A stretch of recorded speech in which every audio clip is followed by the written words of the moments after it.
kimse öyle Türklüğe, öyle milliye, öyle spora bilmem ne mal etmesin. Ben özel buna bir şey söylemek istiyorum. Bu alçağa bir şey söylemek istiyorum. Hepsi bu kadar.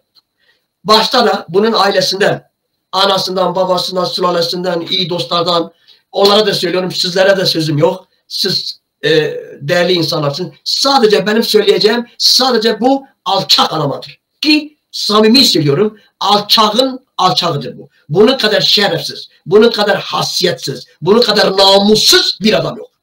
Bakın bu davulcu denilen ucube, bu normalde aslında bu davulcudur. Düğünlerde çok, davulcularda da özür diliyorum. Davulcuları ben küçümsemiyorum. Yani davulcular benim için sanatçıdırlar, sanatkardırlar, sanat icra ediyorlar. Davul, zurna, bunlar birer enstrümandır. Ama bu aslında hem müttırım